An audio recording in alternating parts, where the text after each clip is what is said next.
hunting lodge. There, he...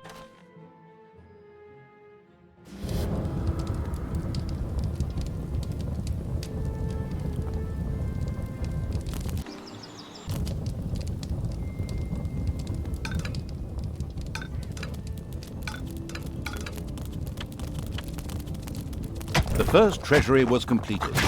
Soon greedy evil's little snots would fill it with gold. You know the golden rule, right? Whoever has the gold makes the rules.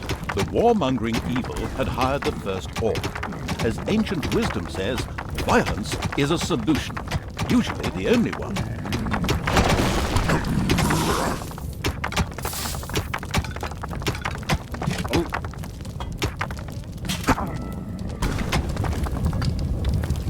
Another orc entered the service of the military-savvy evil.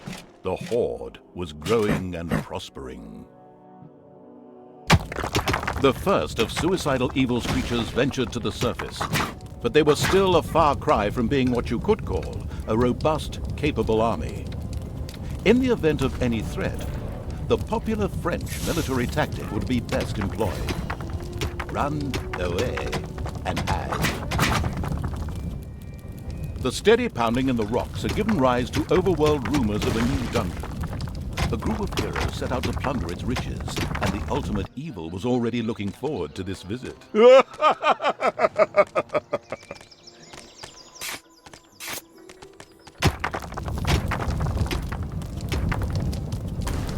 Right now, the restricted evil was only able to call upon orcs and little snots. But there had been rumors that some goblins were hiding out in a cave somewhere close by. The exploratory evil would be sure. The heroes didn't know what had hit them, as several orcs bore down from nowhere. The time to attack appeared to be right. On the surface, in the tavern of a small, miserable village, some adventurers gathered. They were acquiring Dutch courage for their visit to the dungeon by downing several beers. The dungeon had to be destroyed.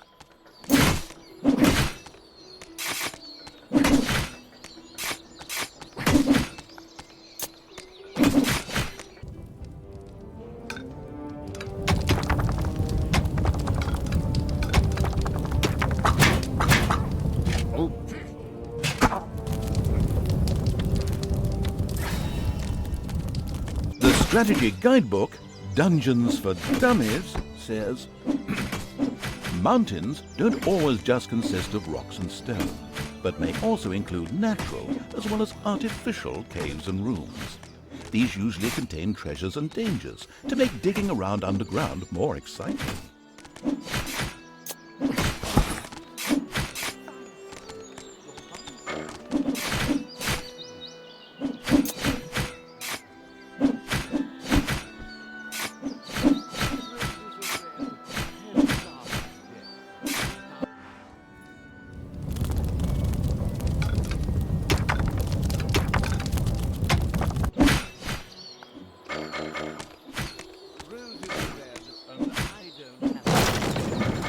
A delicious rumble announced the fact that the village's last house had crashed to the ground. Ha! There would be no more heroes meeting there to seek out the dungeon of the destruction-hungry evil. The hunting lodge of King Robert lay in the north. It was there that the ultimate evil would finally get its long-awaited revenge. However, it looked pretty... Maybe it should first visit the cave to the west, inhabited by a clan of goblins, where the cunning evil could do a little negotiating. The goblin leader prostrated himself joyfully before the ultimate evil, and immediately dispatched 2 goblins into its dungeon with a few plans for a new room, a tinkerer's cave. This was built as quickly as possible.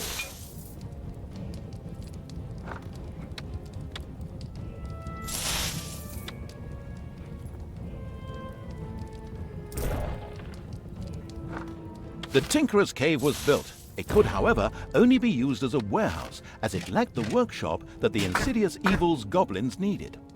Quick as a flash, Evil placed a creator mat in the Tinkerer's Cave. A sparkling new creator mat graced the Tinkerer's Cave of the expansion-hungry Evil. A goblin would be able to work well in here, producing toolboxes. A few of these boxes would now be needed in order to invent a trap. The moody Evil waited patiently. The ultimate evil slowly made itself cozy underground. Although this was a sensible decision, there was a large and lovely overworld out there, just waiting to be destroyed.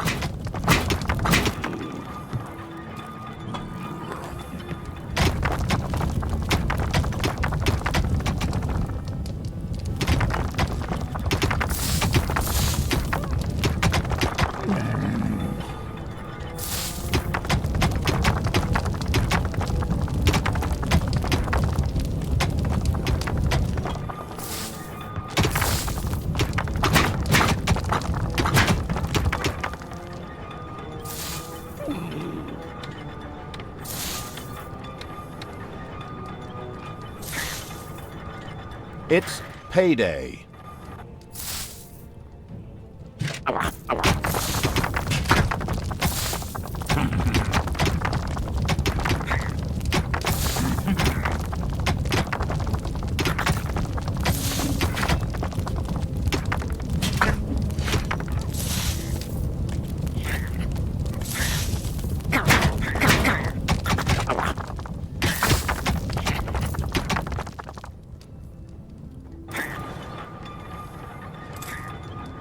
As cowardly as the goblins were, their creativity more than made up for this. They proudly presented the treacherous evil with their plan for a devious trap. With a silent, evil cackle, it quickly buckled down to setting the trap.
Job done. The trap was finished and ready to be found by a hero. This is going to be so much fun. Just at that moment, a particularly powerful dwarf warrior appeared in the dungeon. How had he suddenly arrived at this precise time was indeed most odd, but his presence was more than welcome. He was going to be a guinea pig for the trap.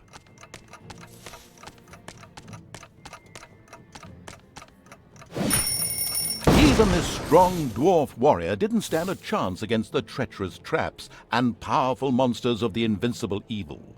He bit the dust. So much for a game of dwarves. The dungeon's defenses were now clearly much improved, but the hunting lodge still remained well protected and impregnable. There was nothing that the ultimate evil could do. The task was impossible. So the evil withdrew, bent and broken, let feelings of revenge ebb away, and instead took up looking after those cute, teeny-weeny trees. What are they called again? Bonsai, yes. Pretty unsatisfactory, huh? Of course, that wasn't the end. In reality, the indefatigable evil paid the goblin cave another little visit. The goblin leader would hopefully spit out something useful after a few more slaps. A few hard slaps were enough to motivate the leader of the goblins to help the ultimate evil. As it transpired, there was an old tunnel which had been previously used as an escape route. This connected the goblin cave with the vaults of the hunting lodge. The goblin leader voluntarily made a goblin assassin available to the hard-hitting evil to help infiltrate the lodge. The cheerful evil was pleased with this support.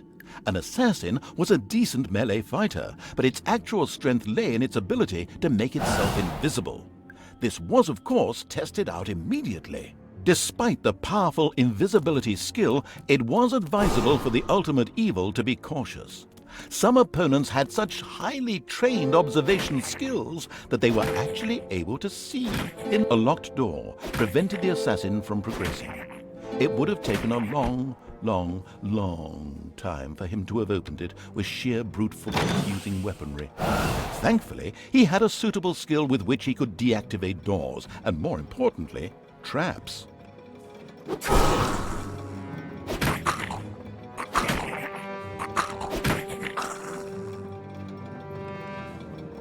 The on-the-ball evil recognized that the warrior princess there was extremely powerful. The goblin assassin would be best advised to avoid any contact with her.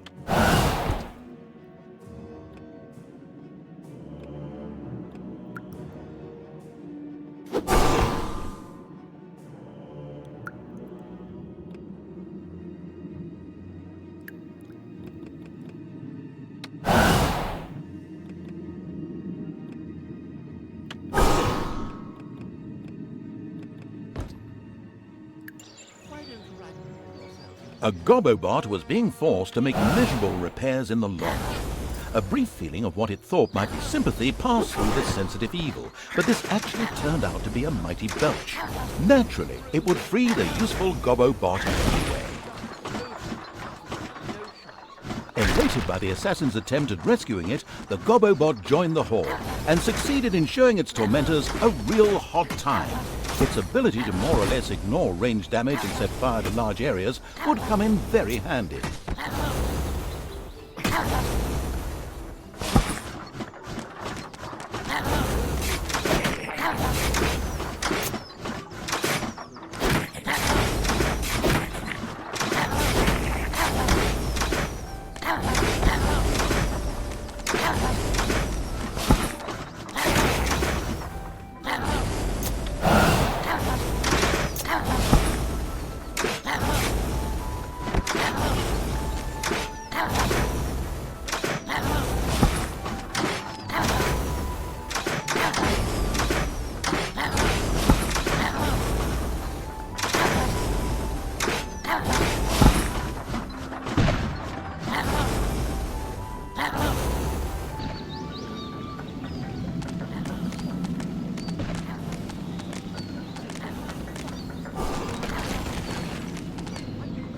The horde came across a stray goblin by the roadside, who apparently constituted the sad remains of one of the hunting lodge's attack units. This miserable being joined the army of the powerful evil with a grateful whimper.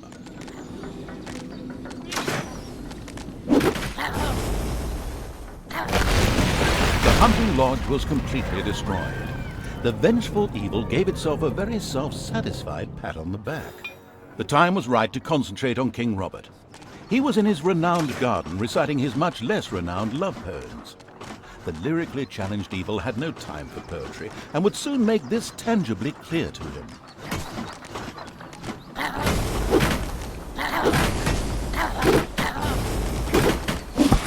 The king was accompanied by a pixie who was able to cast powerful healing magic. Any direct attack would be suicidal. Mercifully, the omniscient and helpful narrator was at hand. He pointed out to the impatient evil that the pixie went off from time to time in order to check that the annoying little pixie had spoken her last healing spell. The crafty-minded evil sculpted a fan from her wings.